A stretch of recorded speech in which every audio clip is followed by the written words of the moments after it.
The ancient brass bell above the door chimed one last time as my cousins strode out of Harrison's Antiquities and Curiosities, their laughter echoing off the cramped shelves of what was now my inheritance. I stood alone in the dimly lit shop, surrounded by what they called worthless junk, my Uncle Theodore's lifetime collection of antiques and artifacts. "Have fun with your pile of dust, Sophie," Jennifer's voice carried through the door. "While you're cleaning, we'll be renovating the mansion." I ran my fingers along a nearby mahogany display case, leaving trails in the dust.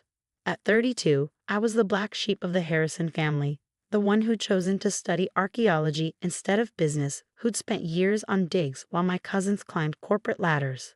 Now, Uncle Theo's death had brought us all back to Boston, and his will had shocked everyone. To my beloved niece, Sophie Harrison, I leave my antique shop and all its contents the lawyer had read yesterday while my aunts and cousins sat in stunned silence. To Jennifer and Michael Harrison, I leave the family mansion and its grounds, along with my liquid assets. The monetary difference was staggering. The mansion alone was worth millions, not counting Uncle Theo's substantial bank accounts. The shop? It had been struggling for years, barely breaking even. My cousins thought Uncle Theo was punishing me with this gift, but they didn't know Uncle Theo like I did.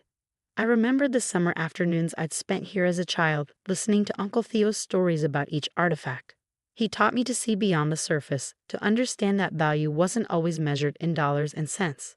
"Every object has a story," he'd say, his eyes twinkling behind wire-rimmed glasses. "You just have to know how to read it." Now, standing in the fading afternoon light, I could almost hear his voice among the shadowed shelves. The shop was exactly as he'd left it, a maze of display cases and wooden cabinets, filled with everything from Victorian silverware to ancient Egyptian scarabs, reproductions, of course, or so we'd always thought. I made my way to his office at the back of the shop, navigating the narrow aisles with practiced ease. The small room was a testament to organized chaos. Books stacked in precarious towers, maps covering every inch of wall space, and his beloved roll-top desk dominating the corner. That's when I noticed something odd. The ancient Persian rug, the one Uncle Theo had always said was his most valuable possession, was slightly askew. In 20 years of visiting this office, I'd never seen that rug out of place. Uncle Theo had been almost obsessive about its positioning. Kneeling down, I rolled back the heavy fabric. There, carved into the wooden floorboard, was a small symbol, a circle within a square, exactly like the pendant Uncle Theo had always worn, the one that had mysteriously disappeared after his death. My heart began to race. Uncle Theo had been more than just an antique dealer. He'd been a scholar, a collector of mysteries, and I'd always suspected something more. His stories had often hinted at secret societies and hidden treasures, tales I dismissed as flights of fancy. But now, I ran my fingers over the carved symbol, remembering something he told me years ago. "Sometimes, Sophie, the greatest treasures are hidden in plain sight. You just need the right key to see them." The key, the strange brass key he'd left me in his will, along with a cryptic note I hadn't yet opened. I'd assumed it was to the shop's front door, but now. I pulled both items from my bag, the ornate key with its unusual teeth, and the sealed envelope with my name written in Uncle Theo's elegant hand. The paper was thick, expensive, with that same circle and square symbol watermarked in the corner. My hands trembled slightly as I broke the seal and unfolded the letter. "My dearest Sophie, if you're reading this, then two things have happened. I've left this world for the next great adventure, and you found the mark beneath the Persian rug. I always knew you would. You have the gift, the ability to see what others miss. What I'm about to tell you must remain secret. Your cousins, your aunts, the entire family, they cannot know. Not yet. The shop isn't just a shop, Sophie. It's a gateway, a repository of secrets that go back centuries.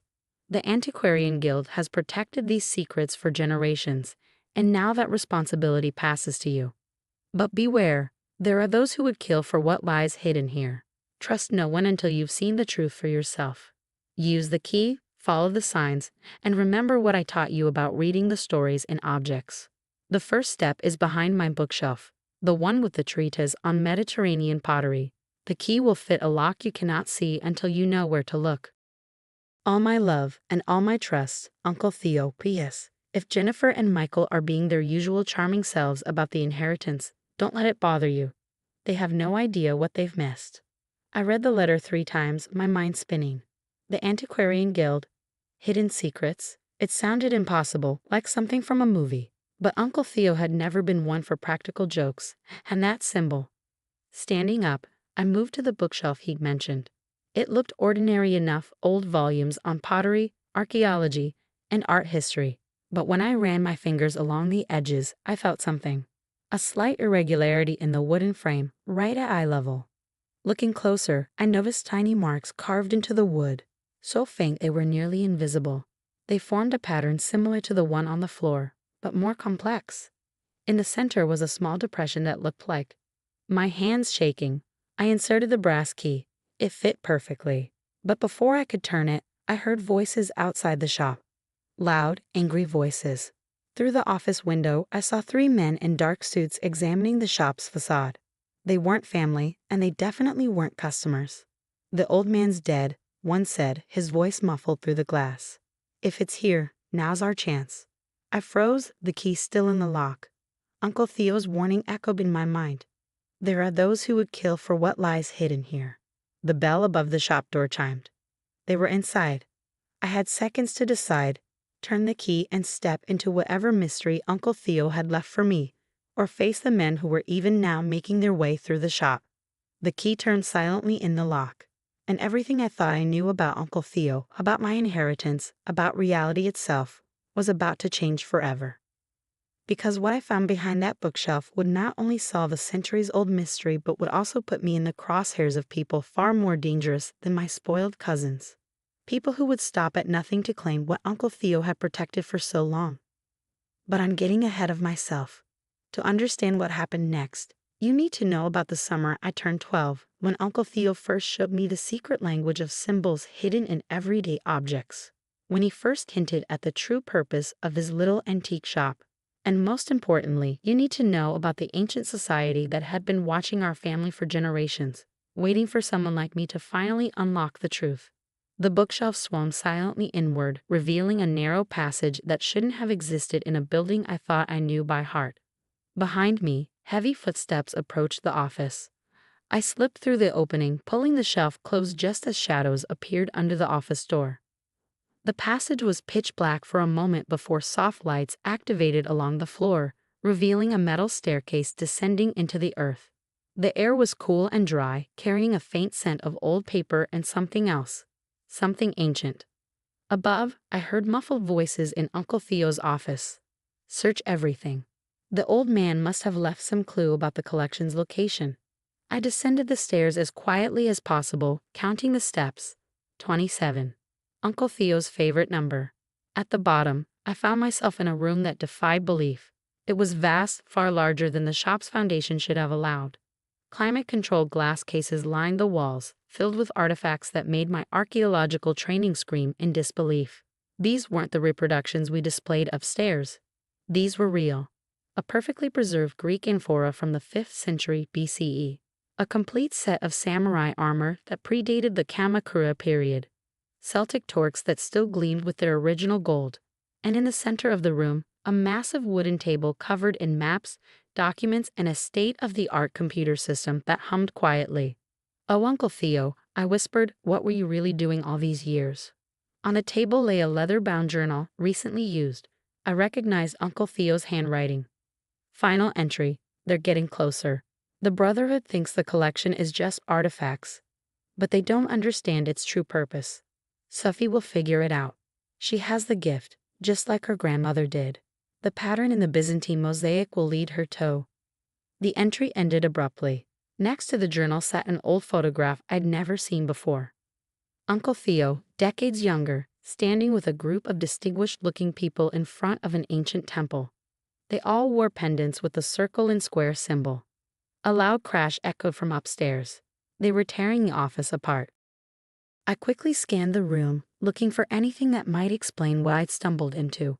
My eyes landed on a Byzantine mosaic fragment mounted on the wall.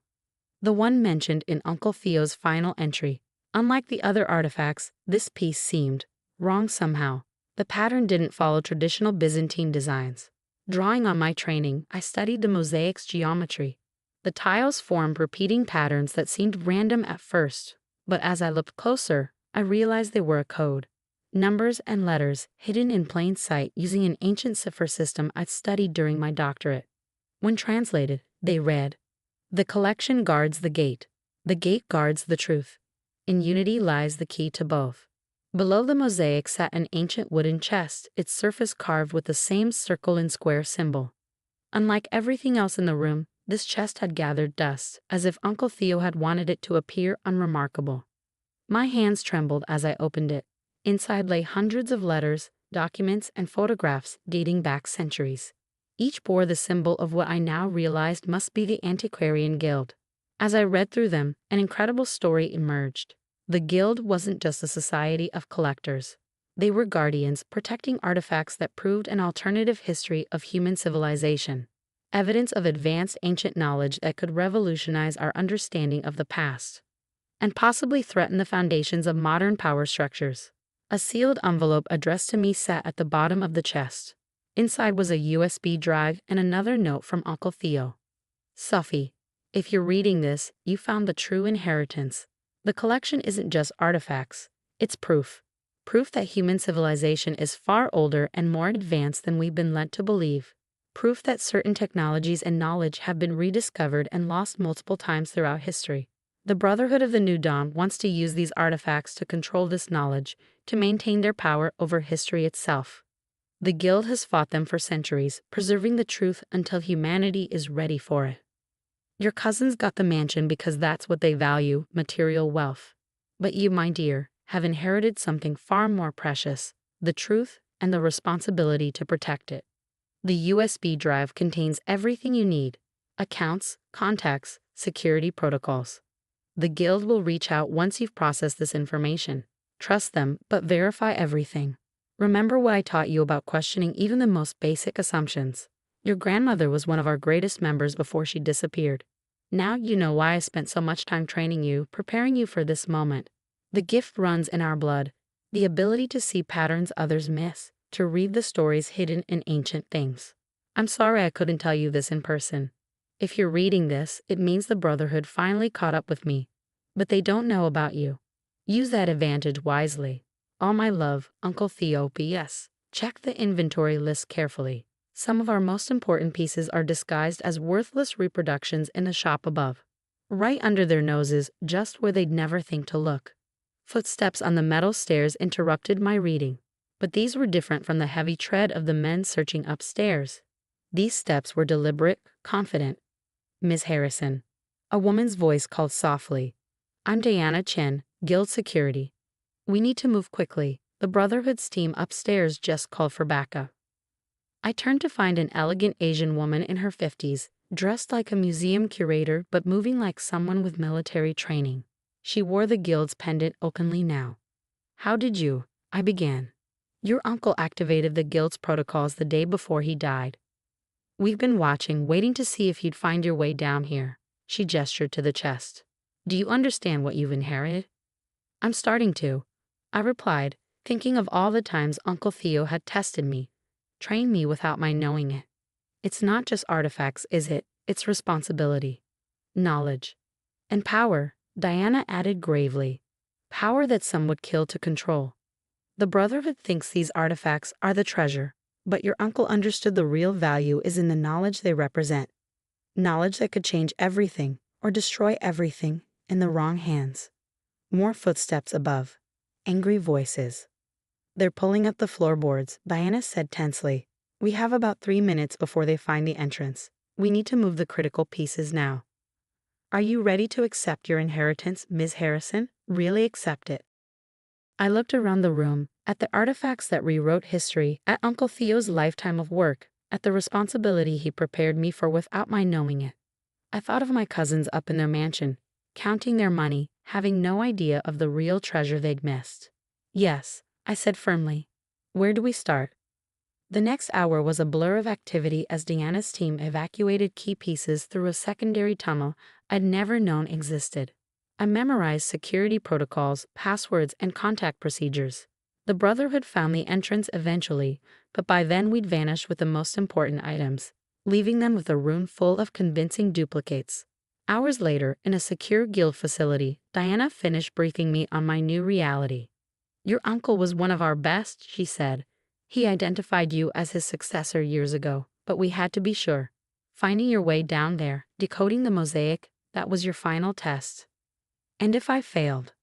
The Brotherhood would have found an empty room, and you would have inherited exactly what they think you did. A struggling antique shop. She smiled. But you didn't fail. Welcome to the guild, Ms. Harrison. That was 6 months ago. The shop still stands, still selling reproductions to unsuspecting customers. My cousins still laugh about my worthless inheritance at family gatherings. Let them laugh. Because now I know the truth. About Uncle Theo, about our family's legacy, about history itself. Every day, I learn more from the collection, unlocking secrets hidden in plain sight. The Brotherhood is still searching, of course. They always will be, but they're looking in the wrong places, just as they always have. Because the real treasures aren't in secret rooms or hidden vaults. They're scattered throughout the shop above, disguised as worthless trinkets, telling their stories to anyone who knows how to read them. Uncle Theo taught me well. Value isn't always what it seems. Sometimes the greatest treasures are the ones others overlook. And sometimes, the most important inheritance isn't what you get, it's what you become. Last week, a young girl visited the shop with her parents. While they browsed the expensive items in the front, she lingered by a dusty shelf of reproductions, studying their patterns with unusual intensity. I watched her trace the hidden symbols none of her family could see, and I smiled. Uncle Theo would have liked her. In a few years, once she's ready, I'll start teaching her what he taught me. Because that's the real purpose of the collection, not just to preserve knowledge, but to pass it on to those who can understand its true value. After all, every object has a story. You just have to know how to read it. And some stories are worth more than all the mansions in the world.